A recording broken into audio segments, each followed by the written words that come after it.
Tayo, Nay. Bata. Ano po yan? May ginagawa nila. Nakakita daw niya tao. Nag-iiba din ang lasa habang lumilipas ang panahon. Diba tayo? Nag-iiba lasa niyan. Pag tulya, manamis-namis kahit hindi malinis. Kapag tahong, manamis-namis kapag malinis. Pero kapag talaba, kahit malinis, lasang ipis. Hindi naman daw. Ayaw pumayag ni nanay. Hindi naman. So, ganyan po yung gagawin ng natin po. Magtatawa na lang tayo ng magtatawanan habang nag-aaral. Bakit ko po kayo gustong patawanin ng patawanin? Dahil po si Dr. Escueta ay isa pong physiologist. Alam niyo ba yung isang physiologist? Ang isang physiologist po ay isang doktor na may malawak na kaalaman tungkol po sa normal na takbo ng katawan. Yung walang sakit. Paano kumikilos, paano nagtatrabaho ang bawat bahagi ng ating katawan at anong kaugnayan niya sa iba't ibang bahagi ng katawan. Paano po tayo nabubuhay? Paano po kumikilos ang bawat bahagi ng katawan? Yung walang sakit. Kaya nga po tayo nagkakasakit kasi sinira nyo yung normal na takbo ng katawan sa pamamagitan ng ating mga iniinom, kinakain, at yung mga ginagamit sa katawan. Nakakasama sa normal physiology ng ating katawan. At bilang isang physiologist, ako po ay naniniwala sa kasabihang, laughter is the best medicine. Naniniwala kayo doon?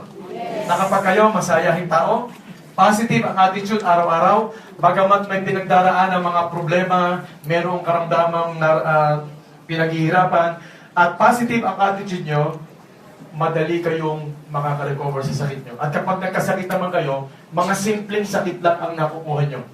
At malayo kayo sa mga malalang uri ng sakit. Okay? Ganyan po yung ating Ayan na sinasabi ko. Sa kay galing na tatlo. Sa kay galing. Kumain.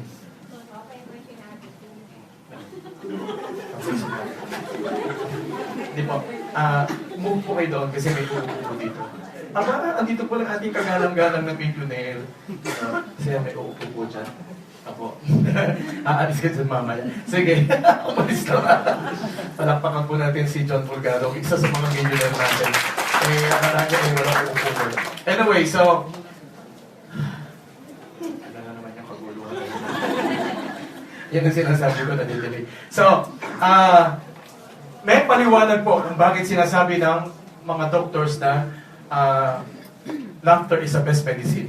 So, tayo po ay pinagkalooban ng immune system. Alam niyo ba yung immune system? Yung immune system, yun po yung nagbibigay protection sa ating katawan. Yan po ay pinagkaloob sa atin ng Panginoon para po bigyang proteksyon ng ating katawan, mabuhay po tayo ng matagal. Kung wala po tayong immune system, baka 1 linggo lang po, pagkatapos po ninyong ipanganak, patay na kayo. Kaya po tayo binigyan ng immune system. So ito yung nagbibigay proteksyon sa ating katawan para humaba ang ating buhay. Kung bakit po kayo, halimbawa, napatabi kayo sa isang may sakit at hindi kayo nahahawa, ibig sabihin, malakas ang inyong immune system. Lahat ng kasama nyo sa bahay may tuberculosis. Kayo hindi nahahawa. Ibig sabihin, malakas ang inyong immune system. Kapag kayo naambulan lang sa labas, at pagkatapos mamayang hapon, latag na kayo, mataas na ang lagnat nyo, may ubo, may sipon, ibig sabihin, mahina ang inyong immune system. So, yung immune system, yan po yung nagbibigay protection sa ating katawan. Para lang po yung Armed Forces of the Philippines. Iba-iba po ang sangay. Ano ang mga sangay ng Armed Forces of the Philippines? PNP, Marines, Navy, Army, Air Force. Iba-iba ang trabaho nila, pero sa kabuuan, silang lahat ay nagbibigay protection po sa ating mga katawan.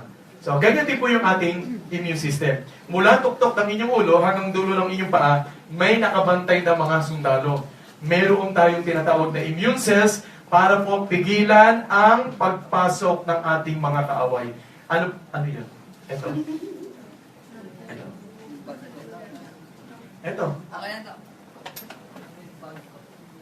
Kasi kung saan papunta ng punta. Ako nagpaalis. Taga Baguio. Nasaan ang gamit mo? Dito. Ito. Doon ko lang upo. Doon ko talaga pinalagay.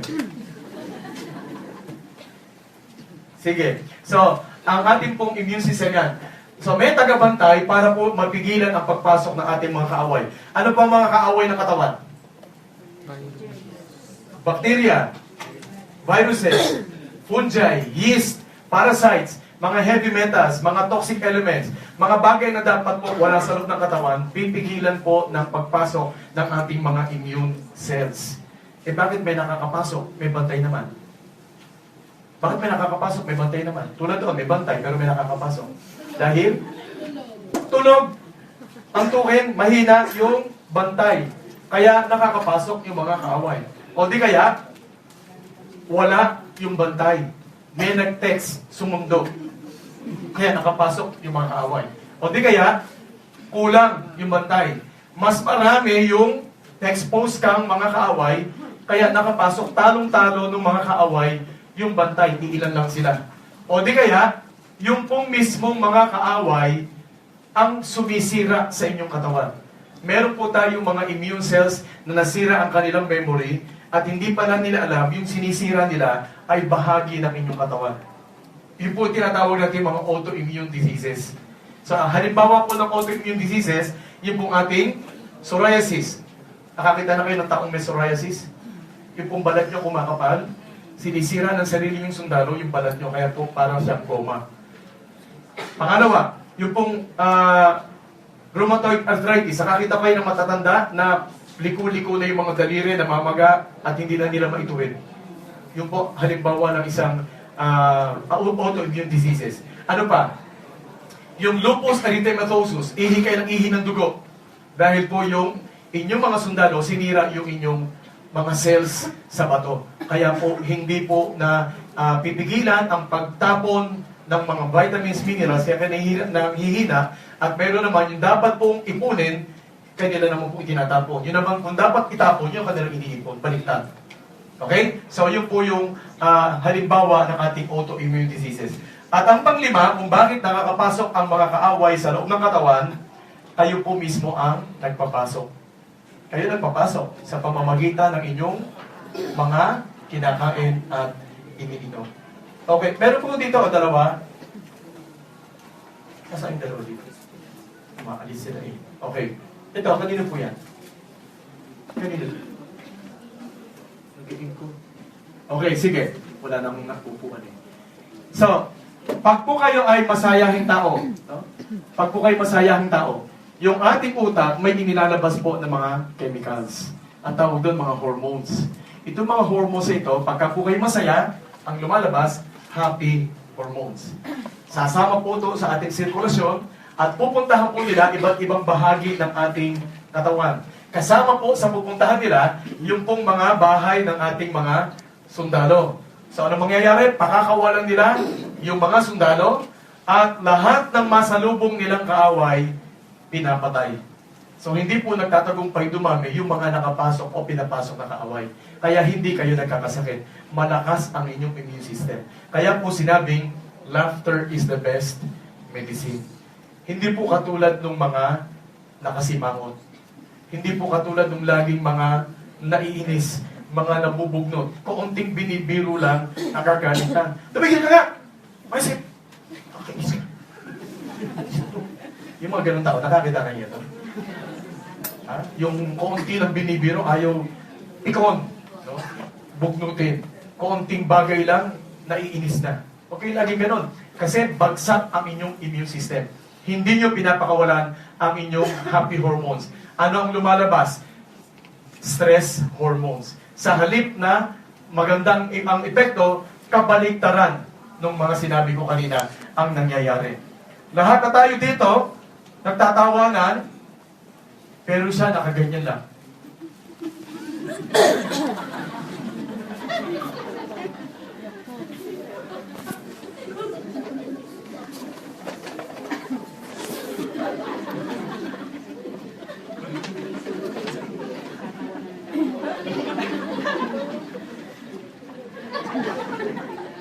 Wala siyang pakialam sa mga nangyayari. At kapag ka medyo umaayon naman doon sa sinasabi na nagsasalita,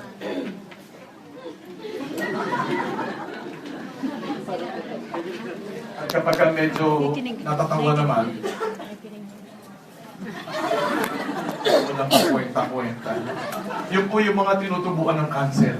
Yun po yung mga naiinis, nabubugbog. Kaya po, kayo ang gumagawa ng sarili yung sakit. No? Kita yung mga congressman, mga senador, kapag ka nag-aaway dun sa plenaryo, diba? Meron isang senadora, galit na galit, agay, kung ano ng mga sinasabi. Mamaya, paglabas ng kongreso o ng senado, naka-wheelchair na.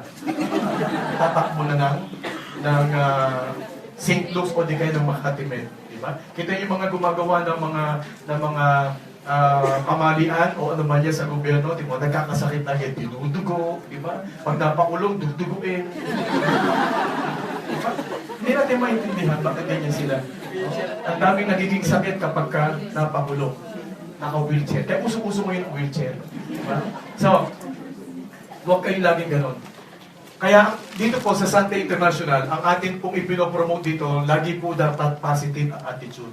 Sa mga leaders, sa mga members, yan po yung ating itinuturo. Maging laging masayahin para po mas malusog ang inyong katawan. Okay? So, kapag po kayo ay nakasimangot, kapag lagi kayo nagagalit, ano po nangyayari sa mukha? Kumukulubot, tumatanda agad kayo. No? Dahil po bagsak ang inyong immune system, lagi kayong may sakit. So, wag lagi kayo nakasimangot, wag lagi nagagalit. Ano nangyayari sa mukha? Tumatanda agad kayo, kumukulubot. Tingnan nyo yung dalawang barangay tanod kulubot. Di ba na yung kulubot? Sa inyo kulubot. Kami nagagawin siya, kulubot sa inyo kulubot. Kulubot. Sa inyo kulubot, sir. Kulubot. Hindi. Hindi kulubot ang barangay tanod, no? Uy. May sakit yan kapag balik ka na. Bakit kulubot ang dalawang barangay tanod? Bakit kulubot?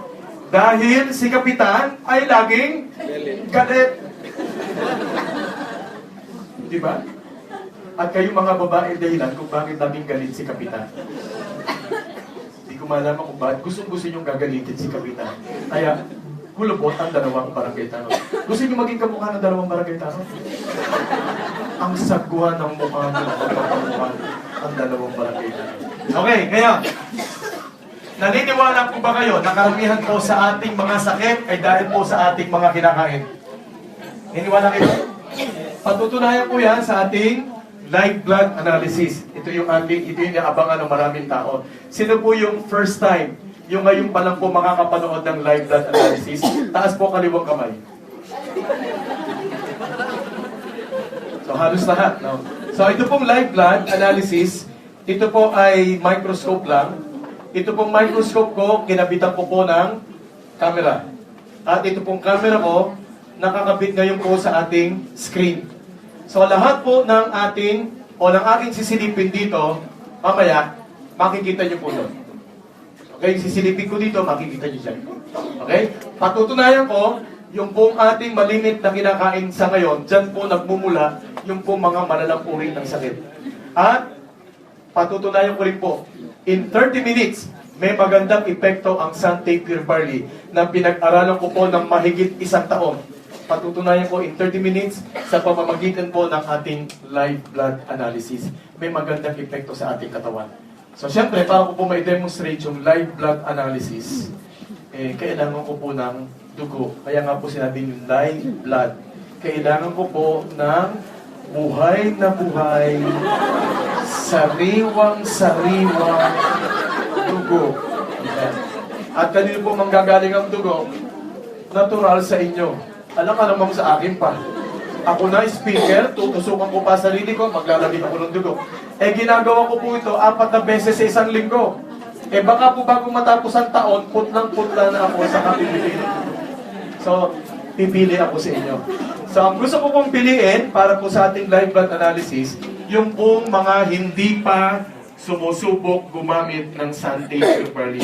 Sino po yung hindi pa gumagamit ng Sante Pure Barley? Makita ko lang po. Hindi naman ibig sabihin kayo yung aking pipiliin. Sino po yung hindi pa gumagamit ng Sante Pure Barley?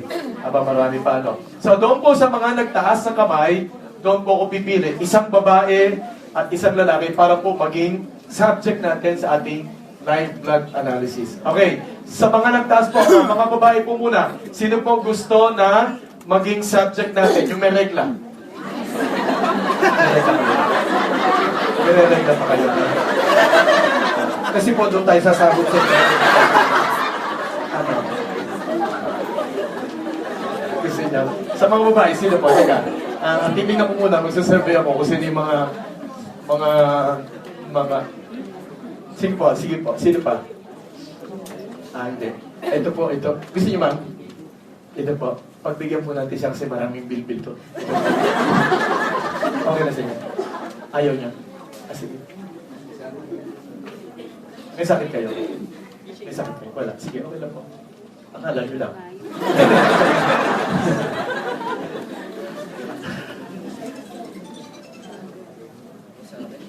Dito mo ba? Yan. Siya na muna tayo. Yan, sige po, okay dyan. O, lalaki po naman. Lalaki na may almoranas. Lalaki. Ano may gustong lalaki?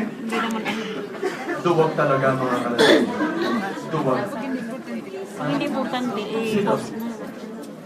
Wala namang ibang lalaki na yung pong hindi pa nagte-take ng Sunday Barley, ha? Sige, taas po walang kamay. Sino yung mga lalaki na Hindi po siya inaano ko nag-post. po sinasurvey ko kasi yung ulo itsura. Hindi siya nagpo-post. Stop talaga. stop na lang. Sino pa? Sir? May sakit kayo, Sir? Ano sakit? Marami. Sige, Sir.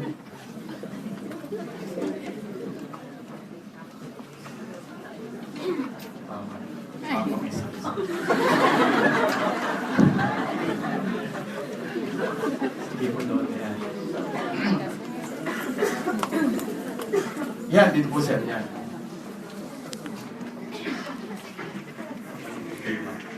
Okay. Ano pong pangalan, Sir?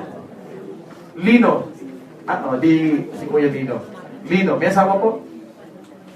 Ba't para malupot kayo? Buhay pa? Saan? Kaya sabi ko, may asawa po?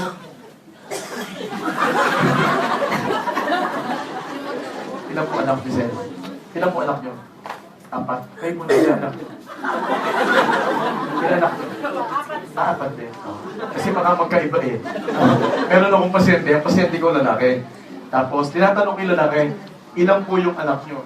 Aba, sumagot yung babae. Dok, ako po 3, yung hayop na yan 5. Baka tek-tek ka, nagkamat yun.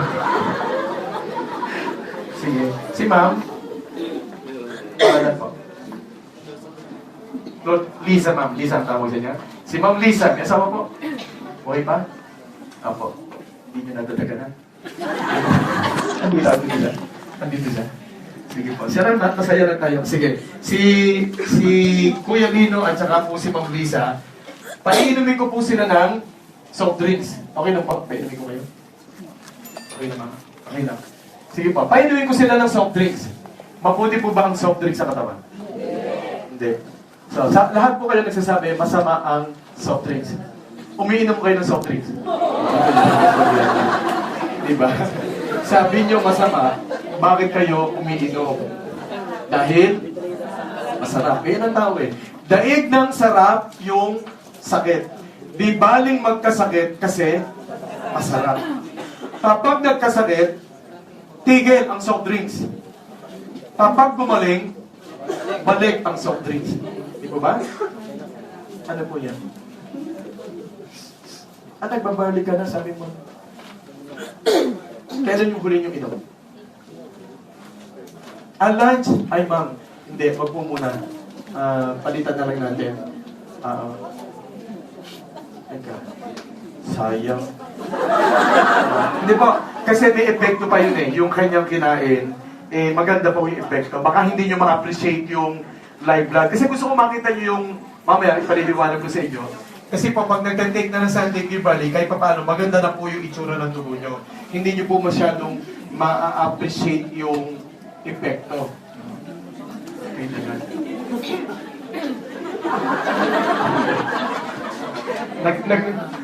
Nakikiusap po si Nanay. Sige na, Nanay, ikaw naman.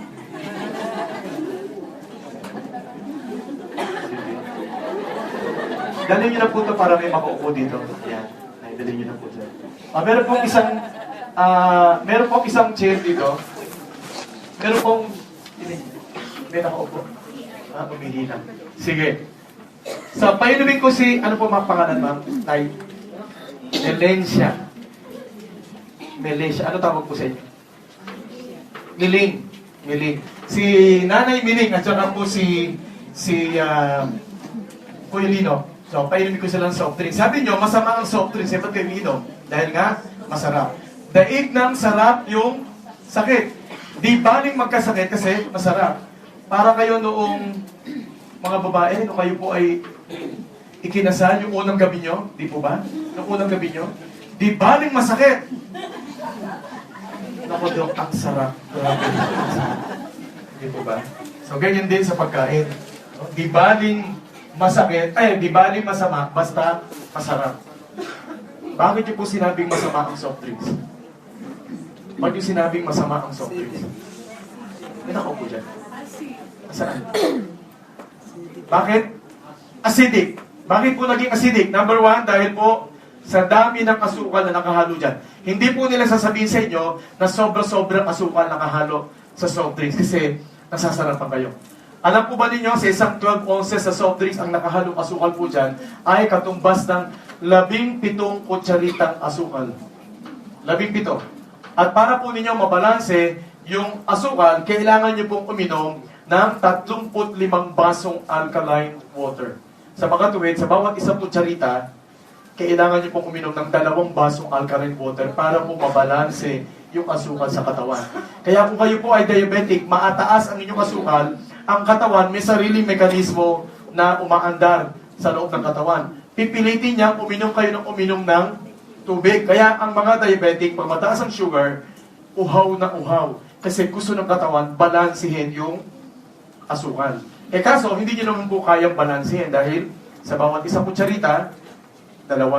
Meron pong lumabas sa pag-aaral na ang isang pangkaraniwang tao po ngayon, sa buong maghapon, nakakapagpasok ng 56 na kutsaritang asukal. Katumbas po ng mga kinain na kanin, kinain na, o ininom ng mga matatamis na inumin. Sa buong maghapon, ang katumbas 56 na kutsaritang asukal.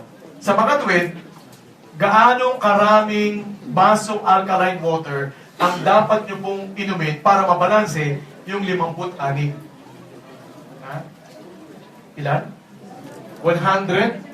12, 56 times 2. So, 112. Kaya nyo 112? Kaya po, hindi na babalanse yung asukal. Nananatiling acidic ang inyong katawan. Bukod pa doon, ang mga soft drinks, dinagdagan pa ng acids para lalong sumarap. Phosphoric acid, benzoic acid, citric acid, at iba pang mga acid. Kaya lalong naging acidic ang mga soft drinks. So, bukod sa iyan ay ginagamit yung pamatikuhaw, ang mga soft drinks po ngayon ay ginagamit na rin panglinis ng mga kubeta. Panglinis ng mga maruruming bahagi ng inyong kusina, panglinis ng mga baterya ng sasakyan.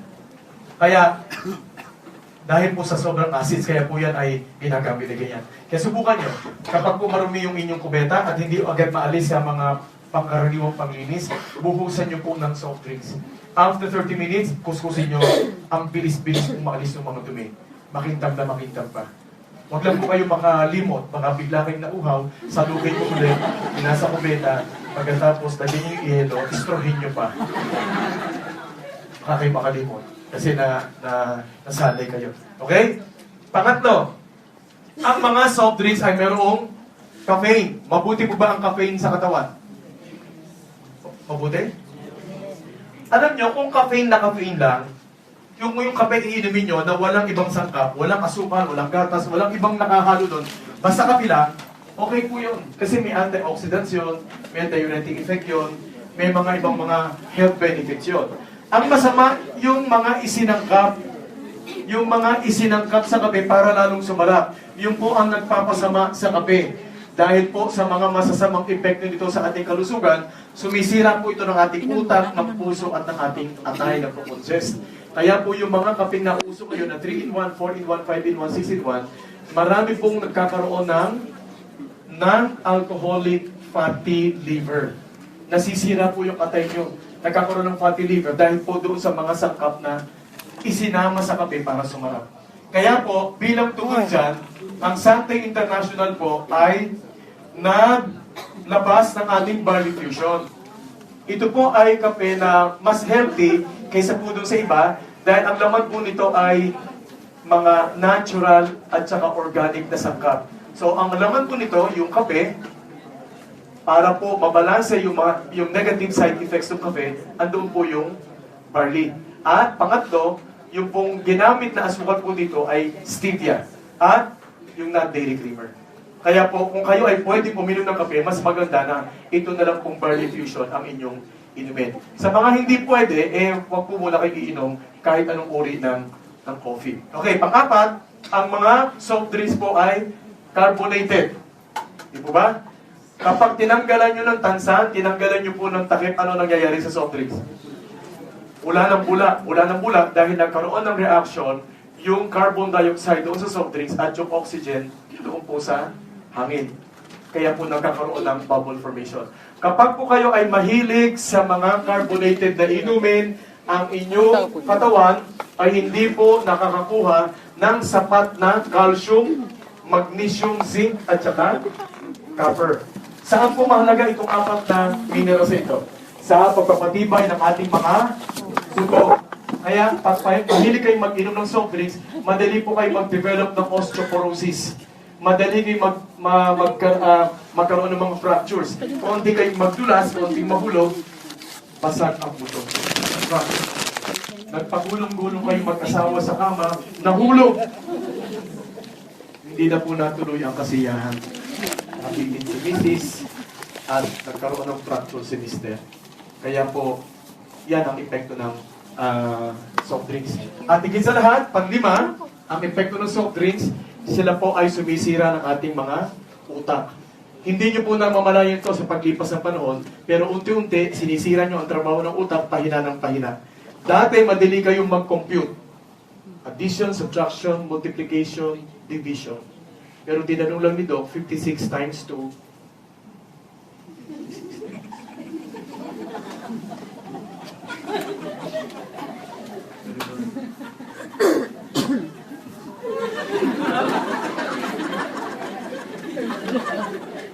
127. Ang tagal nagtuos, mali pa. Hindi ko maintindihan, nagsusulat sa hangin, ini-erase pa. Meron iba sa palad, ini-erase pa. Ano naman nakasulat doon? Diba? O di kaya, dati madali kayo makatanda ng mga pangalan ng inyong mga kamag-anak, ng inyong mga kaibigan, ng inyong mga kaklase ng elementary, high school, college. Kilala niyo pa sila? Yung mga kaklase niyo elementary, high school, college. Kapag ba nakita niyo yung mukha, "Uy, yan Susan, kamusta? Saan ka nakatira ngayon? Ilan ang anak mo? Anong trabaho mo?" Makita mo lang yung mukha, banggit mo agad yung pangalan. Pero ngayon, yung pag nakita mo yung classmate mo, "Uy, classmate, ano ginagawa mo ngayon?" Ano ba pangalan? Hindi na matandaan, pero alam niya na, classmate niya yun. Mga nanay, eto, malimit, natatawa ko sa mga nanay. May 3 anak, nag-uusap-usap doon sa isang sulok ng bahay. Tatawagin niya yung isa doon, hindi niya mabanggit-banggit yung pangalan. Yang, ay, halika, ikaw. Halika. Ikaw nga. Hindi ikaw. Hindi kita tinatawag.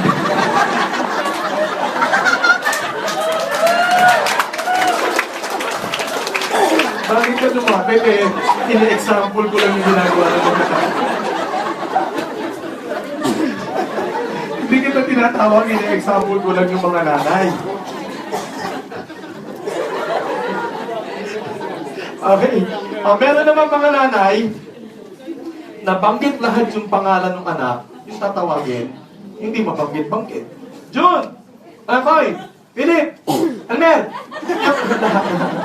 Hindi mabanggit-banggit, pero anak niya yun. Ba't kaya ganyan ang mga nanay? Hindi malaman. O may mga pasyente naman ako, kapag pupunta sa clinic, papasok doon. Sabihin ko, maganda umaga po, ano po may paglilingkod ko sa inyo? Kasi nga, Dok, noong isang linggo, nagpa-check up po ako kay, may resitahan po ako nung pong ano, eh hindi ko naman po na ano, kasi nga po nagkaano-ano na ako. Aba, kaya nga po kayo nagkaano-ano, kasi nga po, hindi nyo inaano. Tandaan nyo, kapag kayo may ano, aanuhin nyo agad. Hindi nagkaano-ano, aanuhin natin ganyan. Ano? Kaya po kami nagtawa na lang nagtawagan kasi wala kaming maintindihan sa isa't isa. Anuhan lang kami ng akin. Sabi ko siya, aanuhin kita eh. Tayo po natatawa, pero marami po sa atin ganyan. Ito po ay senyales na humihina ang inyong utak dahil po sa inyong mga iniinom at kinakain. Kaya iwasan niyo po ang mga bagay na tulad ng soft drinks. So yan ang sinisira ng soft drinks. Sumisira ng utak, puso, ugat, tiyan, bituka, atay, bato, buto, immune system, endocrine system, at reproductive system. Yan po ang sinisira ng soft drinks. Okay, so sirain natin ang utak, puso, ugat, tiyan, bituka, atay, bato, buto, immune system, at endocrine system, at reproductive system ni Kuya Nino at ni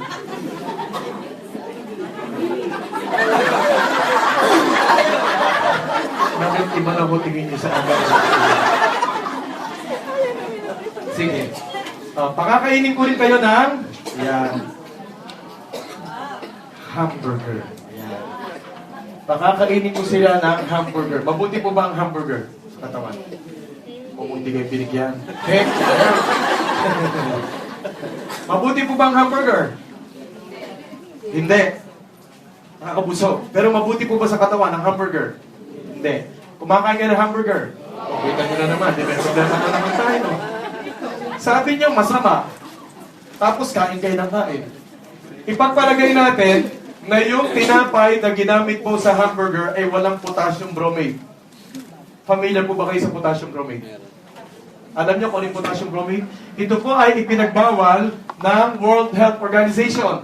Ipinagbawal na po ng ating DOH, ipinagbawal na po ng FDA na gamitin ng mga bakeries para po isangkap sa mga tinapay na kanilang ginagawa o yung iba po nilang mga produkto sa bakery. Yung mga pandesal, mga monay, dati po ay hinahaluan ng potassium bromate. Ito po ay pinagbawal dahil napatunayan po nila na ang potassium bromate ay masama po sa ating utak, sa puso, sa tiyan at bituka, sa bato, at higit sa lahat po ay carcinogenic ang potassium bromate. Alam niyo ba ibig sabihin ng carcinogenic? Nakaka-cancer. Kain lang kayo ng kain ng pandesal sa umaga, monay sa umaga, pag mimerienda kayo, pandikoko, pwede kayong magka-cancer. Kilala po ba ninyo kung sino mga bakeries na gumagamit ng potassium bromate? Hindi. Kilala nyo yung mga hindi gumagamit? Yung mga tinapay na binibili nyo sa sari-sari store, doon po sa supermarket, sa groceries. Kilala nyo kung sino mga bakeries yun? Alam nyo kung may potassium bromate o wala? Ito yung aming gustong mamulat kayo. Maging maingat po kayo sa mga bagay na inyong binibili para kainin. Yung pong alamang, nabalitaan nyo? Kailan lang? Ano yung isinasangkap nila para po maging mapulang-mapula yung alamang at ang tingin po ninyo ay laging sariwa. Pangkulay sa floor wax. Yung pong atswete at kasubha. Nakita nyo, i-rate ng FDA, ibinalita po sa 24 oras. Ano po yung isinasama sa atswete para maging mapulang-mapula at yung kasubha na maging madilaw na dilaw para pag ginamit sa arroz caldo, makikita nyo ang sarap kainin. Pero ano pong isinasangkap na pangkulay? Yung pong mga ginagamit na pangkulay sa sasakyan. Ganyan po ang ating lipunan ngayon. Hindi nyo alam, yung inyong palang binibiling pagkain, eh may mga masasamang sangkap. Ang gusto lang po ng mga negosyante, kumita sila ng kumita. Kasi nainganyo kayo, ba, pula-pula naman itong atswete nito. Ang dilaw-dilaw naman itong kasubhana ito. So maging maingat po kayo. Marami po tayong pagkain na napakadami pong masamang sangkap. Okay? So, ipagpalagay po natin na walang potassium bromate yung tinapay na yon. Anong masama? Anong masama sa burger? Yung patty mismo, yung pinaka-burger. Ano pong meron doon? Cholesterol. Mataas sa cholesterol. Sabi po kasi ng pasyente ko, Dok, ito po yung laboratory test ko, mataas daw po ko sa cholesterol. Sa bukod sa cholesterol, ano pa? Sagana sa preservatives at food additives. para po lalong sumarap at hindi po agad nasisira yung burger, kaya po nakalagay lang sa freezer kapag o-order kayo, saka lang lulutuin. Sabi po ng World Health Organization, umiwas tayo sa mga pagkain at inumin na saganang-sagana sa mga preservatives at food additives. Dahil ito po ay napatunayan na nakakasama po sa ating utak, puso, ugat, tiyan, bituka, atay, bato, buto, immune system, endocrine system, at reproductive system. Kaya dapat po iwasan natin ito. Okay? So sirain uli natin ang utak, puso, ugat, tiyan, bituka, atay, bato, buto, immune system, at endocrine system, at reproductive system ni Kuya Lino at saka ni Nanay Lino. Ano po? Okay lang ka? Hindi na naman kayo magbubuntis yan. Kahit kung masira yung reproductive system. Oo, sige. Hindi po, dapat kakainin. Sige. May lumaayaw na kayo. Nung una, hindi kayo maayaw. Bibigyan ko rin sila ng french fries. Mabuti po bang french fries? Sino po mahilig sa french fries? Tingnan, tasa ka rin. Papabili ako. Sino mahilig? So yan, marami. Mabuti po ba ang french fries? Mabuti ang french fries? Hindi. Gulay yun. O sabi natin, mabuti ang gulay sa katawan. O, gulay yun. Mantika. Ang gagamitin ko, coconut oil o di kaya olive oil. Preservative. Hindi ako maglalagay. Ako magluluto sa bahay. Walang preservative. Pwede na. Sige, hindi ko muna sasagutin. Mamaya ko sasagutin. Ano ang makukuha ninyo kapag kumakain kayo ng french fries? Meron silang isang bagay na ayaw nyong malaman, inililihim sa inyo na pag kayo ay kumakain ng french fries, yung po yung nakukuha nyo. At kahit po ito ay gawin nyo sa bahay, o di kaya po ay bilhin nyo sa mga fast food centers, pareho lang po ang nakukuha ng katawan. So lalabas po sa ating presentation mamaya. Okay? So ngayon, Kuya Lino, Ate Miling, sige po, kain na po kayo ng lason. Sige na po. May demonstrate po natin yung live blood analysis mamaya. So, diretso na po kain kasi may oras po tayo sa ating presentation. Sige po, wag po kayong mahiya na kami po ay titingin-tingin lang. Na kami po ay tatakam-takam. Sumakit po sana dyan. Joke lang. Okay, so, pinakain ko sila. Habang binibigyan natin ng pagkakataon, yung katawan nila, makuha anuman meron dyan sa mga pinakain ko, mag-aaral po tayo. Mag-aaral tayo, papalipas tayo ng 1 oras at kalahati. Pagkalipas po ng 1 oras at kalahati, tutusukan po sila. Sa dulo ng mga daliri, kukuha tayo ng first blood sample. At ipakikita ko po sa inyo, ano ang nangyari sa dugo nila matapos kumain ng burger, ng french fries, at uminom ng soft drinks. Ipakikita ko sa inyo. Kapag nakita nyo na, bibigyan ko naman sila ng ating Sante Pure Barley. Paiinumin ko sila, tigisang baso ng ating Sante Pure Barley juice powder. At kapag nakainom na sila, habang binibigyan po natin ng pagkakataon, yung kanilang katawan, makuha anuman meron dito, tutuloy ko po yung ating seminar, 30 minutes na lang po. So, yung kalawang bahagi natin, 30 minutes lang. Para patunayan ko sa inyo, in 30 minutes, may magandang epekto po sa ating katawan, ang Sante Pure Barley. So, sa katapusan ng ating presentation, tutusukan ko ulit sila. Kukuha uli ako ng second blood sample. Sa dila naman. Para po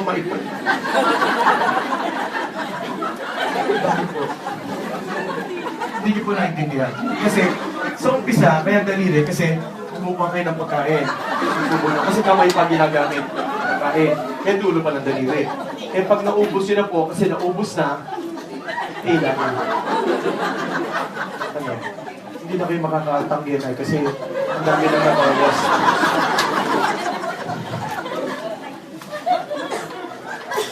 Hindi na kayo makaka-atras kasi nakainin na po yung first prize.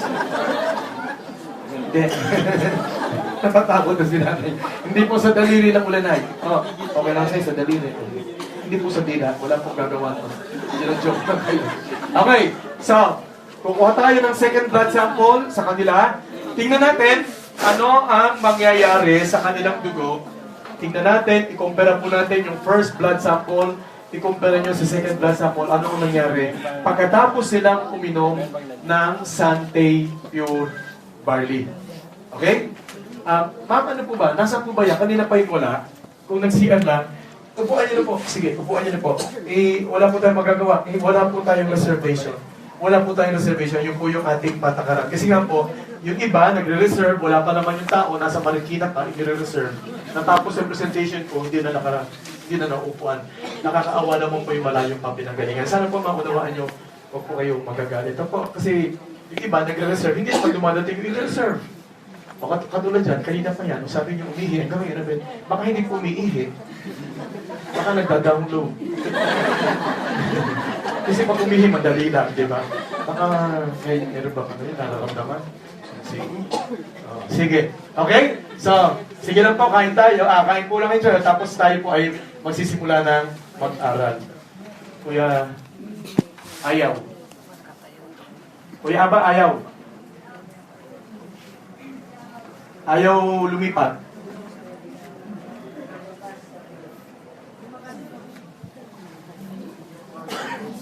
Umihi din. Ano, ayaw lumipat eh. Saan?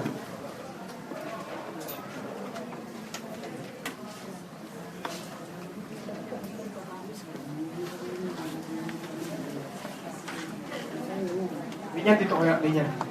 Linya, saan na? Nasaan na? Ba't ba naglalabasan?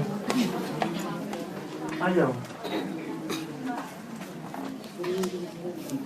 Didelay tayo. Ba't tayo lumipat?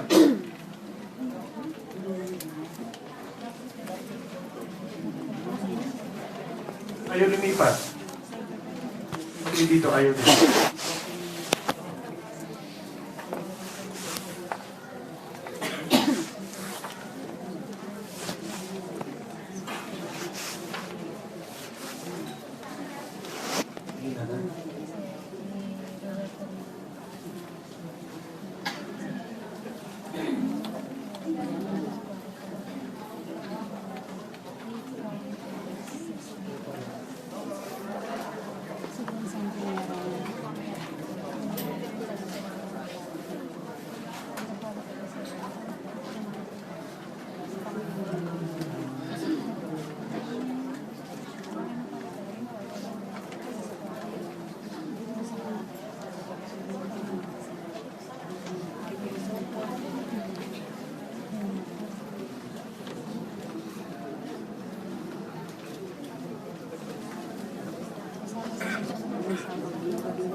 Hello.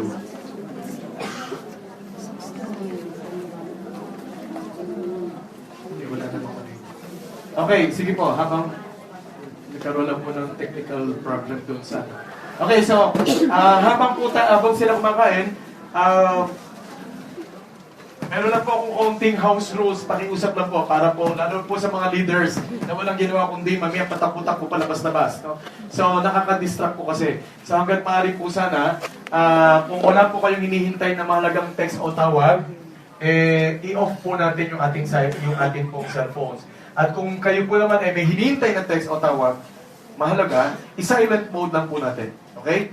Pangalawa, hindi po natin pinapahintulutan na i-video nyo po yung aking presentation or i-record yung aking boses. Dapat nyo po maunawaan, kami mga doctors, meron po kaming sariling code of ethics. Meron po kaming sariling batas na sinusunod bilang mga doctors. Hindi nyo po pwedeng kami po ay i-video nyo pagkatapos para ma-promote po yung produkto, gagamitin nyo po kami. So, masama po yun, bawal po yun. At kaya po kami, hindi nyo makikita sa mga billboard, sa mga commercials sa TV, sa mga print ads. Maliban kung ang amin po ipinopromote for health and wellness at saka po kung hindi produkto, yung mismong clinic. Okay? At pangatlo, hanggang maaari po, bawas-bawasan na po natin yung labis na tatayo, tapos lalabas, papasok, lalabas, papasok, lalabas, papasok. Lalo po sa mga leaders, pakiusap po. Minsan, mga leaders, hindi pa natatapos ang presentation, yayakagin kung palabas lahat yung mga guest. Nakaka-distract po tayo. Okay? So, hanggang maaari lang po ay iwasan natin yung labis na makaka-cause ng distraction kasi po may oras yung ating presentation. Okay, pero kung kayo po naman ay napapaihi, wala pong problema. Kasi ang nagsasalita po ay doktor, lagi po namin ipinapaalala sa inyo na bawal magpipigil ng ihi, lalo na po yung mga babae. Madali po kayo mag-develop ng urinary tract infection. Tinanong niyo po ba sa mga doctors niyo kung bakit ang mga babae ay madali mag-UTI? Tinanong niyo? Hindi tinatanong. Ba't yung tinatanong? Okay, so, ano pong dahilan? Dahil po anatomically, may pagkakaiba ang katawan ng lalaki sa babae. Yung pong inyong ihingan, mga babae, maikli na yung urethra. Mula labas hanggang panto, maikli lang po yan. Mga 4 to 6 inches lang ang haba. Kaya po madaling nakakapasok ang mikrobyo hanggang sa pantog. At kapag po kayo ay magpipigil pa ng ihi, mabilis dadami po ang bakterya. Ang bakterya po in 20 minutes nagdodoble ng bilang. Kaya kapag binigil nyo yan, kahit 20 minutes pa lang, doble na agad, pwede na po agad silang aakyat papunta sa inyong mga bato. Magkakaroon kayo ng kidney infection. Okay? At ano pa? Yung po inyo kasing tahong malapit sa imburnal. Yung butas ng puwet, yun ang tawag ko po doon. So yung mikrobyo po doon, nakakapunta po agad doon sa tahong. Kaya mabilis nakakapasok sa inyong daanan ng ihi.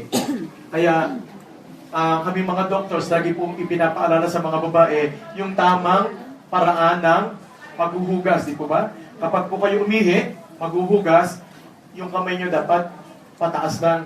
Huwag yung sasalingin yung imburnal.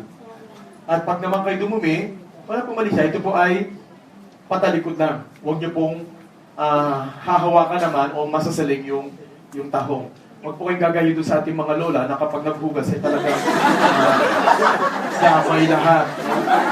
Mali po yun. Kaya po na lilipat nyo yung mikrobyo mula doon. Kaya ang dami pong nagkakaroon ng UTI. Hindi po po na ganun ba kayo maghugas? Hindi, tama, mabuti po yun. At hindi po katulad ng mga at saka isa pa yung mga ginagamit yung mga mga pang feminine wash. Marami po dyan na sobrang acidic, no? Sinasabi siya ng mga tama, mga pH. Hindi po, lalo pong nakakasugat yun. Lalo pong nakakasugat, puro chemical po kasi yung ginagamit at panglinis. Dapat po mga natural. Pero unang panahon, tingnan nyo ang ginagamit. Walang masyadong nag-UTI, mga babae. Dahil ang ginagamit nila ng panglinis, ano po yun? Suka. Suka. Yung ginagamit nila, suka lang. Or vaginal feminine wash. Natural na suka. Huwag po yung mga synthetic na suka. Acetic acid po yun na chemical. So dati, ano ginagawa ng mga matatandang babae? Maghahalo lang po ng suka at tubig. 1/4 na suka, yahaluan nyo ng 3/4 na tubig. Kung halimbawa, isang baso, so 1/4 na suka, 3/4 na tubig. Yun po yung tamang paghahalo. Okay, magkakamali, tulad ng ginawa ng lola ko, nagkamali ng timpla. Ang ginawa, 3/4 na suka, 1/4 na tubig. Ginamit na panghugas. Ano nangyari? Nag-enjoy ang lolo ko. Kasi lasang kinilaw.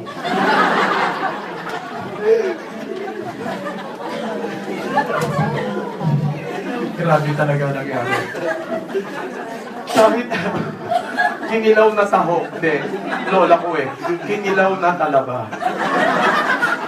Yun ang nangyari. Sarap yun, di ba? Nalagyan ng sili. Hindi po katulad namin mga lalaki, mahaba po yung urethra namin, mahaba po yung daanan ng ihi. No, mahaba at may pagkakataon pang kumahaba na kumahaba. Grabe naman doon, ang haba naman. Well, to see is to believe. Saan po pumunta na ito? Dito po na. Mamaya po muna. Meron pang senya. Mamaya. Para makita po nyo lang. Hindi, konti na lang po. Sige, so, yan pong dahilan din kung bakit magkaiba ng amoy ang ihi ng babae sa lalaki. Mas mapaki ang ihi ng babae. Mas mapanghi po ang ihi ng mga babae. Bakit po? Kasi mga babae, saan po dumadaan ang ihi nyo? Sa kanal. Dumadaan ang kanal papuntang imburnal. Di mo umaagos ang ihi nyo. Diba? Hindi po katulad namin mga lalaki, saan po dumadaan ang ihi namin? Sa tubo. Sa tubo, at ang tubo, palayo ng imburnal. Palayo, di ba? At naipapagpag ang tubo. Kayo ba naipapagpag nyo? Hindi. Hindi. Pinipitik nyo?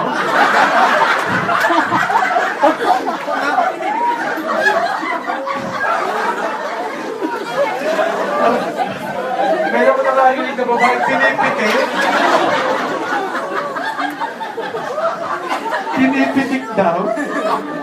Kaya ano payo ka mga babae, kasi nga hindi nyo pinapagpag eh. Kaya naiipon yung ihi doon sa kanal. So ang payo ko mga babae, di ba pag iihi kayo nakaupo, di ba? Pag tayo yung ganyan, lumundag po kayo. Para po maipagpag na maipagpag yung ihi, hindi po mananatili doon sa ano. Sa apoy. So, kapag magsi-CR, magpapaalam po kayo sa akin. Kasi ako nagsasalita. Ang hindi magpaalam, hindi papayagan. So, paano kayo magpapaalam? Sesenyas po kayo sa akin. So, ang hindi sumenyas, hindi papayagan. Sa mga lalaki, ganito po ang inyong senyas. Mga lalaki. Depende po sa kalagayan ni Kapitan. Okay? So, ganito. Mga senior citizen na babae, senior citizen na lalaki, so, ganito na po ang senyas. At kapag bandado na po si Kapitan, ganyan na po. Okay? Time practice. Paano po ang senyas na? Paano senyas? Aba! Palakpakan ha? Talagang pakagay pa ha? Mga babae, ganito naman po ang inyong senyas. Mga babae, ganito senyas nyo. Kapag dalaga, siyempre, mas pakipot yung pinakabutas. At kapag senior citizen na, ganito na po. Dahil sige, CCR ka. Sige, senyas. Wow! Okay, senyas. Wow! Lord, paano po i-download? Ang cute pa nila sabihin. Lord, paano po i-download? Meron nagpaalam lalaki naman sabi, Dok, wala naman ako sinabi ganun. Hindi ako. Tapos may sumay sa babae na ganyan naman. Ang dami ko natutunan, ganyan. Sabi ko, wala naman ako sinabing ganyan. Dok, operada po ko sa Sorry. Okay, so, yan po yung ating susundin, ha? Ba't daw yung mga babae kapag tumatawa, natakip ng bibig? Katulad nila. Bakit daw? May nagtanong sa akin, bakit daw? Sabi ko, nahihiya kasing ipakita yung bibig pag tumatawa. Ayaw ipakita sa mga lalaki. Ba't tayo ipakita? Tatawa lang naman. Eh kasi nga po nahihiya. Bakit nga po nahihiya? Eh kasi kami mga lalaki, tinitingnan namin yung mga bibig ng babae kapag umingiti. Kasi po daw yan ang estimate size. O, tingnan lang pa. Tingnan lang aking pamilya. Yun daw po yung estimate size. Yun ang mga biro-biro ng mga lalaki. Aba, may nagalit. Tumayo, bigla, babae sa audience. Uy, Dok, hindi po yun. Grabe ko yun, Dok. Ano naman po nalalaman naman sa akin? Grabe ko yun, Dok. Huwag po kayo maniniwala. Ayaw naman yan. Ayaw niyang ihimukas yung bibig. Okay, sige. So, ang hindi sumenyas, hindi papayagan. Yung mga babae, huwag pipigilin ng ihi, ha? Para makaiwas sa senyas, eh, ayaw mong ihi. Okay, so, parang bago to. Ito ba yung...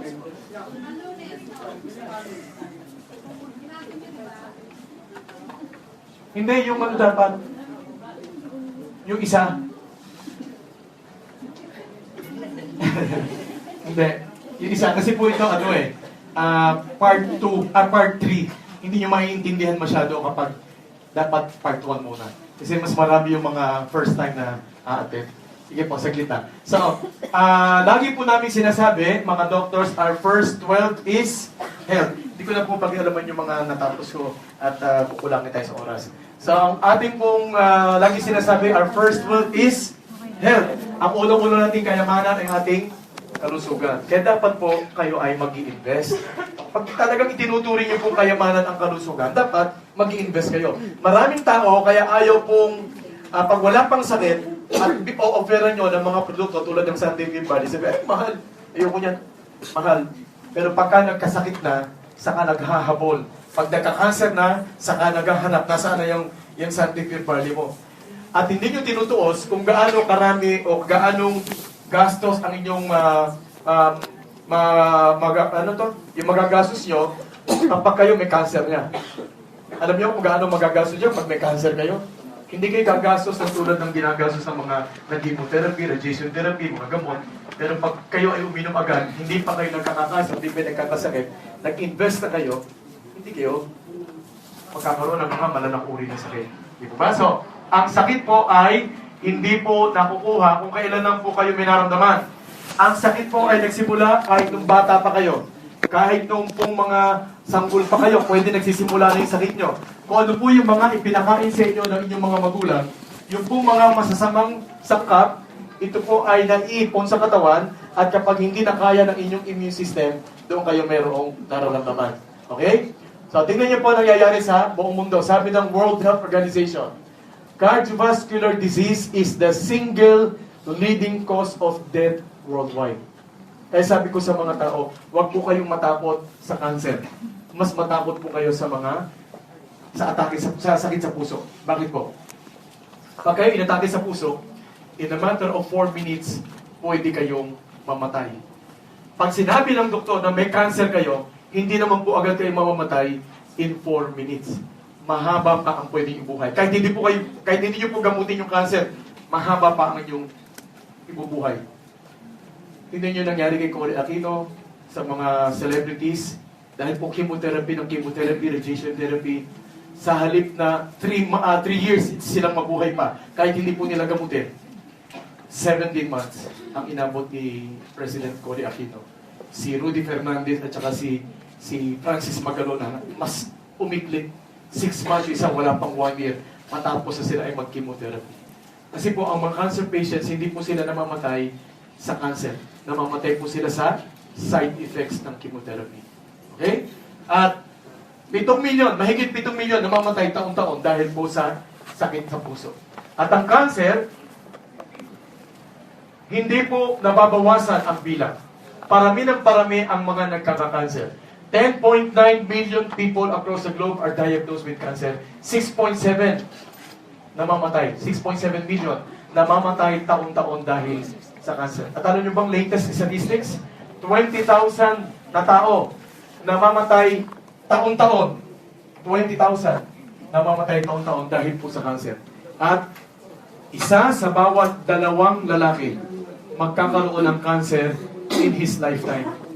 Isa sa bawat 3 babae magkakaroon ng cancer in her lifetime. Kapag hindi po tayo nag-ingat sa mga iniinom at kinakain at ang ating lifestyle. Dapat po baguhin. At yung pong mga dating mga uri ng cancer na bihira po nating nakikita, ngayon, pangkaraniwan na lang. Katulad po nito mga ito. Ito po, bihirang-bihira po natin makikita dati. Pero ngayon, malimit na nyo nakikita yan sa mga tao. Katulad po nito. Ito po, uminom lang ito ng soft drinks. Ito po, kumain ng hamburger. Ito po, kumain po ng french fries. Paano po na? Ha? Wala na. Paano po na? Ayan. Kuya Lino, dito lang po kayo makakaligtas. Pero si Lola Miling, dala niya po lahat yan. Sabi ng WHO, cancer to be the world's top killer by 2010. Ano na po tayong taon ngayon? 2014. Hintay namin ang data. More than 180 million people worldwide have diabetes. Yan po ang sabi ng WHO. At ang sabi po nila, kapag tayo po ay hindi nag-ingat ng hindi tayo mag-ingat sa mga iniinom at kinakain natin, kung hindi po natin iiwasan ang mga matatamis na inumin at pagkain, pagdating po ng 2030, mahigit sa doble ang bilang ng mga diabetics. At huwag po kayong maniniwala na kung wala kayong lahing diabetics, ay hindi kayo magkaka-diabetes. Hindi po totoo yun. At napatunayan po sa panahon ngayon na hindi lang po matamis na bagay ang dahilan kung bakit po kayo magkakadiabetes.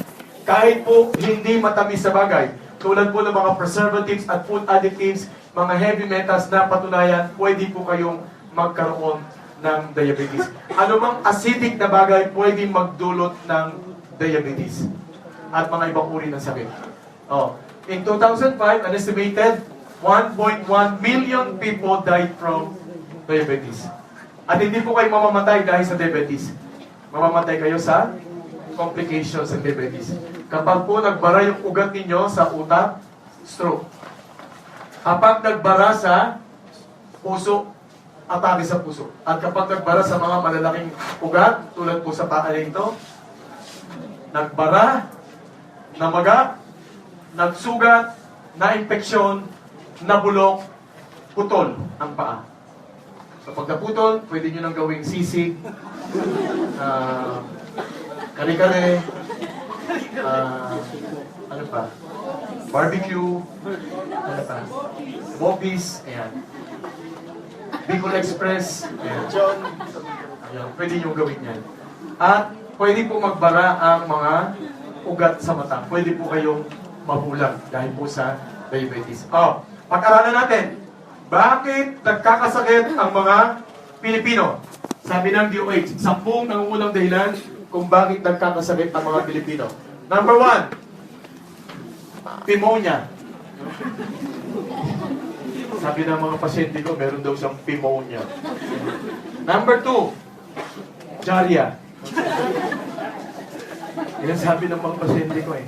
Sabi ng pasyente ko, tulungan niyo po ako, 3 araw na po ako nang hihina. Ayaw ko po ma-hospital. Gamutin niyo po agad ako. Sabi ko, bakit? Anong problema mo? Meron po akong diarrhea. Sabi ko, diarrhea? Nagtatay po ako eh. Diarrhea? Oo nga po, Dok. Bakit yun 3 araw na hindi mawala-wala? Ang dami ko nang nainom na Diatabs, hindi pa rin may effect. Diatabs? Grabe ka talaga. Yun nga po, kaya nga po, nagsusot ako ng jumper. Talaga to, diaper. Dadyagukan kita kung ano naman ang pinasasasabi.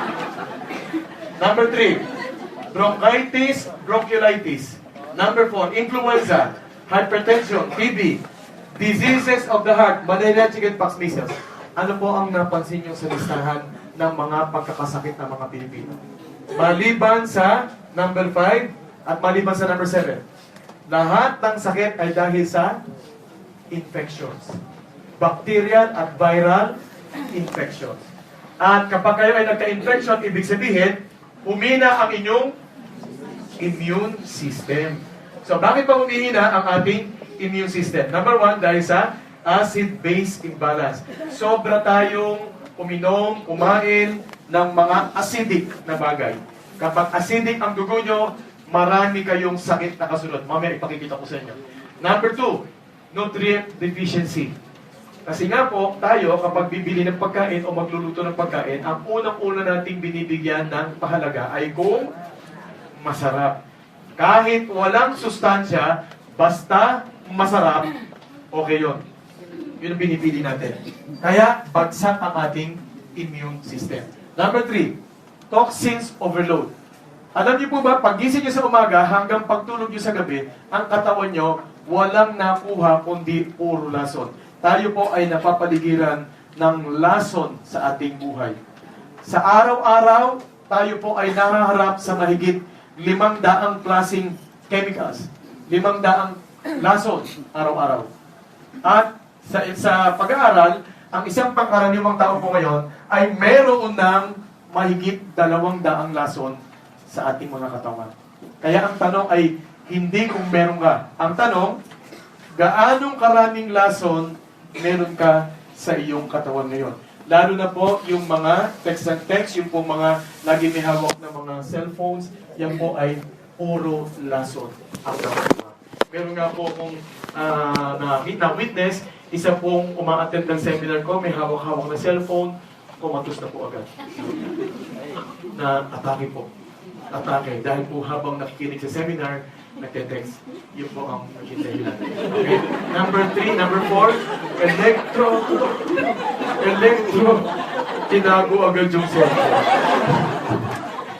Number 4, electromagnetic chaos. Ayan. O, ito yung nakakatakot. Nakakatakot. Bakit nakakatakot? Dahil hindi nyo nakikita, hindi nyo nakakaamoy, hindi nyo nalalasahan, hindi nyo naririnig o nahahawakan, pero grabing samang epekto idinudulot sa ating katawan. Yung epekto ng radiation. Yung hawak-hawak nyo mga cellphones, mga laptops, yung pong mga iPads, yung pong inyong mga electronic gadgets, meron po yung radiation. Yung pong mga electrical appliances sa bahay, yung pong mga air conditioning unit, electric fan, television sets, refrigerators, microwave oven, lalo na, mataas po ang radiation yan. Kaya po, ipinagbabawal namin ang paggamit ng microwave kasi po, diretso sa pagkain yung radiation, pagkatapos, ipapasok nyo pa sa loob. Kaya po, hindi natin inumungkahi na kayo ay gumamit ng microwave oven. Paglabas nyo sa kalye, ang taas ng radiation, yung pong mga kable ng kuryente, mga poste ng kuryente na may transformers, yung pong mga antena na ginagamit ng mga television networks, yung pong mga antena na ginagamit ng mga cell sites sa mga cellphone companies, malakas ang radiation yan. Kaya makita nyo, maraming nagaganap sa kalye, maraming aksidente sa kalye, hindi lang po vehicular accident, kundi maraming tao, araw-araw, biglang tumutumba, bigla na lang po nawawala ng malay, hindi nyo alam dahil po sa radiation. At kapag kayo nagkasakit, kanino kayo pupunta? Sa mga doktor. Lalo namin kayong iraradiate. X-ray, MRI, CT scan, ultrasound, mga fluoroscopy, endoscopy, mga lahat po ng mga procedures, diagnostic procedures sa ginagawa ng mga doctors, meron po yung radiation. Pero hindi ko po ibig sabihin na kapag kayo ay sinabi ng doktor, o kailangan po kayo mag-chest x-ray ha, ay hindi po to. Sabi ni Dr. Escueta, pa ako hindi po ganun ang sinasabi ko. Susundin niyo po yung doktor niyo. Siya po ang mas nakakaalam sa inyong kalusugan. Sundin niyo po siya. Gusto ko lang pong ipaalam sa inyo na mayroong masamang epekto ang ganitong mga procedures. Kaya po ang ating pinag-aaralan naman ngayon kung paano naman natin kukontrahin. Para malabanan yung mga masamang epekto at hindi kayo magkakaroon ng sakit. Yun po yung ating tinuturo. Pero hindi po ibig sabihin na huwag kayong papayag. Okay? Yan. Hindi. Babalik muna ako dito. Ayan. Babalik ako dyan. Kasi nga po, ang sabi ko sa inyo, ang ating pong mission advocacy ng Santa International is to educate. Number 1 is to educate. Number 2 to expose. Number 3 to exemplify. So, educate. Marami po kasi tayong mga ginagawa araw-araw, maliliit na bagay, pero hindi po ninyo pinapansin, pero ito pala ang dahilan ng inyong pagkakasakit. Maliliit na bagay. Ano po? Halimbawa, mga tao, pagising sa umaga, ano ang kanilang hinahanap? Kape. Kape na? Mainit. Kape na mainit. Kahit ano po yan, 3-in-1, barako, basa, kapeng mainit. May naghahanap po bang kapeng malamig? Bihira, pero meron din. Pero ang kape, malamig o mainit, masama din sa umaga pagising nyo. Dahil acidic po yung kape. Bakit po? Dahil nga po, ang kape, acidic, ang gatas, malamig o mainit, pag ininom nyo sa umaga, acidic pa rin. Dahil pagising po natin sa umaga, yung ating tiyan at bituka, acidic.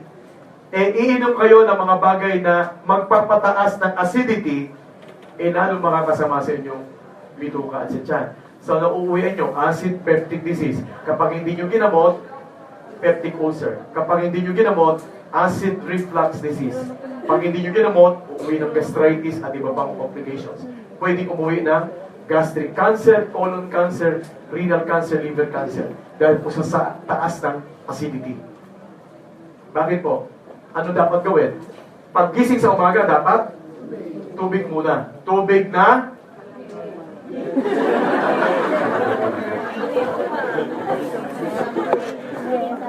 sino sumagot? Sino sumagot? Tubig na malamig. Para po maiwasan natin yung hyperacidity.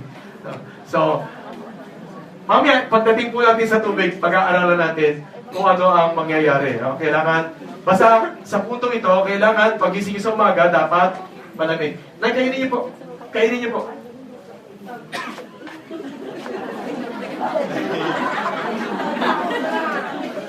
Gagamutin na huwag po kayong matakot. Kasi kailangan po natin yan para po maipakita natin yun. Kailangan po kahit konti. Sana hindi po kayo nag-volunteer. Okay naman po sa akin kahit hindi nyo kainin kasi kaya lang po, baka hindi nila masyado ma-appreciate yung Rulu formation na mamaya na gusto ko. Sana po, kaya nga po, sana hindi kayo nag-volunteer. Kasi po, iba na lang sana kung hindi kayo mag-cooperate. Hindi ko kasi sigurado yung kinain nyo kaninang hapon o umaga, tanghali, na gano'n. Sana hindi kayo nakikusap sa akin, kaya kung kayo pinayagan, nakikiusap na lang kayo sa inyo. Huwag naman po kayo matakot kasi gagamutin ko naman kayo at may ambulansya naman po dyan sa labas.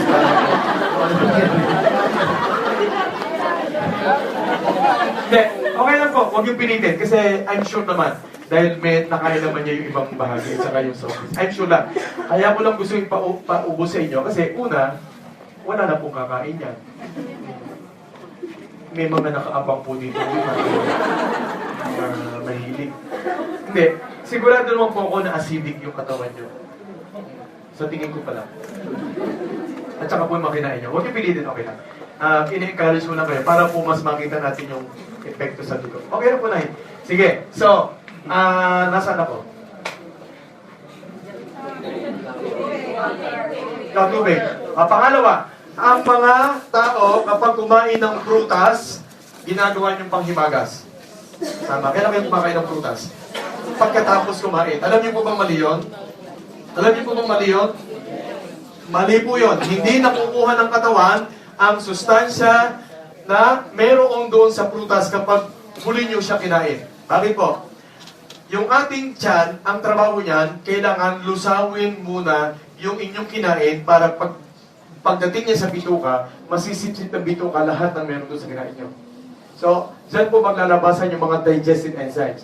So, kapag kinain niyo po muna, kanin o ulam, manok, baboy, baka, kailangan lusawin muna nung tiyan. Kailangan maging semi-solid, semi-liquid form yung nandun na pagkain. So, lalabas mga sobrang acidic na mga enzymes, mga digestive enzymes, na masyado naman pong masisira ang inyong mga gulay at prutas. So, hindi nyo mapapakinabangan. Kaya dapat, una pong kinakain ang gulay at prutas 15 to 30 minutes bago kayo kakain. Kaya makita nyo sa buffet, yan ang unang-unang nakalagay. Tapos, mga pinggan, tapos gulay, salad, di ba? Salad, mga gulay, tapos may prutas. Andito yung mga pinggan. Pero ang gagawin nyo, pagkuha ng pinggan, ilalampasan nyo, at diretso na kayo sa kanin, sa ulam, diretso hanggang dessert. Pinag-iwanan nyo yung dalawa. Kaya ano nangyayari sa akin din ang mga tao kasi hindi tinansin yung nauna. So dapat 15 to 30 minutes dapat kakainin nyo muna yun para makuha ng katawan ang sustansya. Okay? Oh, pangatlo. At ulit yan sa diarrhea. Ang mga tao kapag may diarrhea, sinusunod yun ang papanood sa telebisyon. Bibili agad ng Lomotil, Jatax, Imodium. Sino po gumagawa nun? Sino po gumagawa nun? Iinom agad ng Lomotil, Jatax, Imodium. Alam niyo po bang masama yun? Alam niyo po bang delikado yun? At alam niyo po bang pwede kayong mamatay doon? Hindi. Pero maraming bata na mamatay dahil po sa masamang ginagawa, lalo na po ng mga nanay. Kasi sila yung nagpapainom ng gamot sa mga anak. Kinokopya lang yung napapanood sa telebisyon. Dapat po, huwag kayong agad iinom nito. Anong nangyayari? Ang epekto ng tatlong gamot nito sa butas ng inyong puwit. Yung muscles ng puwit natin. Ang butas ng puwit po natin, mayroong muscle, pabilog. Diyan po umi-epekto yung gamot na yun. Kaya, kita nyo, ang puwit natin, na po close open. Kasi papabilog yung muscle. At ginagamit yung pamputol. Diba? Kapag mahaba na, open.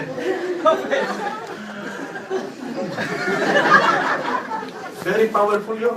Kapag uminom kayo ng Lomotil Detox Imodium, sa ayon sa gusto, sarado yun. Ano ginawa nyo? Inipon nyo yung mikrobyo at yung laso na ilalabas ng mikrobyo, inipon nyo siya sa loob. Ano gagawin ng bituka? Sisip-sipin niya ulit pabalik. Sasama sa inyong sirkulasyon. Kapag umakyat po ito sa utak, may pagkakalagyan kayo. mamimiligro buhay nyo. Mga bata, marami na mamatay. 12 years old, pababa, number 1 cause of death nila, diarrhea. At dahil po, mali pa yung ginagamit ng mga magulang, gamot agad. Pagka po kayo ay namiligro sa buhay, itatakbo na kayo. Pag umakit ito sa utak, itatakbo na kayo sa ICU. At pagkatapos ng ICU, no see me. At pagkatapos ng no see me, very good. So totoo po yan, huwag kayong iinom agad ng gamot. Ano bang gamot? Hanggat hindi nyo alam ang dahilan kung bakit kayo nagtatae. Hayaan nyong ilabas ng katawan ang mga mikrobyo. Kapag nailabas ng katawan nyo, kusang titigil ang inyong pagtatae. Hindi nyo kailangan ng gamot. Ako ganyan lang din po. Mabilis na mabilis lang. Hindi po nagtatagal ng mga 2-3 beses, wala na. Magaling na agad. So, pwede po kayong mamatay doon. Hindi ko sinasabing pag inom nyo, patayin agad yun. Hindi. Yung masamang epekto, hindi naman po pinapakita sa television. Diba? Alam niyo po ba, yung pagbahing, pagsusuka, pag-ubo, pagtatae, depensa po ng katawan yan. Normal defense mechanisms ng katawan. Huwag niyo po dapat kukontrahin. Suportahan niyo lang po ang inyong katawan. Halimbawa, may nalanghap kayo, mikrobyo, pumasok sa ilong. Ano gagawin ng ilong? Babahing, di ba? Kasi na-sense nung bantay ng ilong na may papalapit na kaaway. I-activate niya ngayon yung sneeze reflex para itaboy yung kaaway. Ano po bang bantay ng ilong? Ano po lang?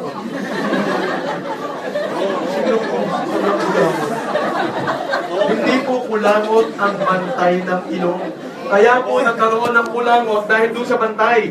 Pinigil niya yung mga kaaway, naipon yung mga kaaway, yun ang kulangot. Ano po bantay ng ilong? Oo. Kaya nga po meron dyan, nilagyan yan para bantayan. Kaya lang marami sa inyo nung ginagawa, binubunot ang bantay ng ilong. Binubunot yung balahibo. Bakit hindi nyo hayaang humaba ng humaba? Sumayad sa lupa, at ang kilikili nyo, mahaba rin yung balahibo, ang gandang itsura nyo. Yun kayo. So kapag yung mikrobyo nakapasok sa baga, ano gagawin ng baga? Pag naman nakapasok sa baga, ano gagawin ng baga? Ha? Uubo? Hindi pa kayo uubo. Ano gagawin niya? Gagawa muna siya ng plema. Ganyan kumilos sa katawan. Kapag napag-aralan nyo ang physiology, alam nyo doon ma-appreciate kung gaano kaganda ginawa ng Diyos ang katawan. Perfect. Lahat ng mekanismo niya, pagaganahin niya para maproteksyonan ang buhay nyo. Ganon ang ganda ng katawan. So, anong gagawin ng baga? Gagawa siya ng plema. Para yung mikrobyo o yung dumi na nakapasok, didikit sa plema. Yung plema naman ang mag-a-activate ng inyong calf reflex. So, may mga reflexes tayo. I-activate ang calf reflex, uubo kayo, para pag ubo nyo, lalabas ang plema, kasama yung nakadikit na mikrobyo at ang dumi. Nililinis po sa ng katawan yung kanyang sarili. Ganyan kumilos ang katawan. Kaya lang, mali na naman ang ginagawa ng marami sa inyo. Nang hihinayang magtapon ng plema. Kapag umubo,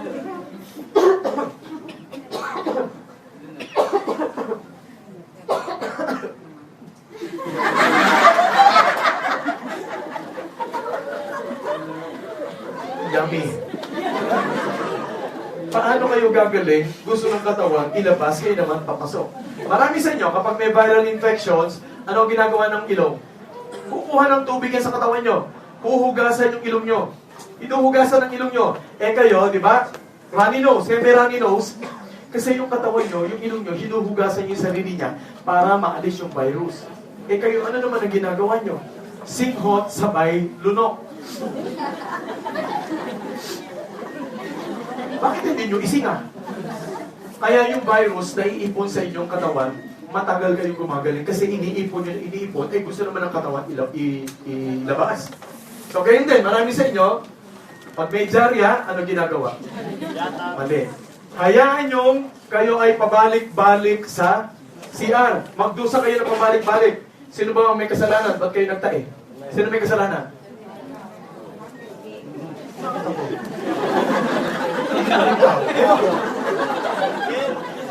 Kayo lang tayo, ako sisisingin. Sino may kasalanan? Ayo, hindi nyo sinunod ang tamang proseso ng pagkain.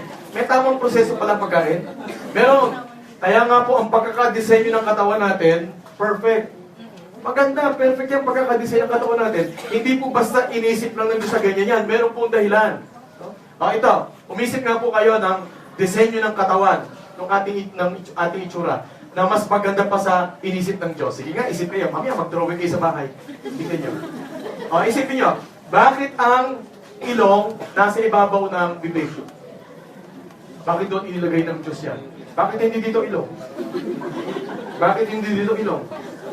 O bakit hindi sa likod ng ilong? Aba, kapag ang ilong mo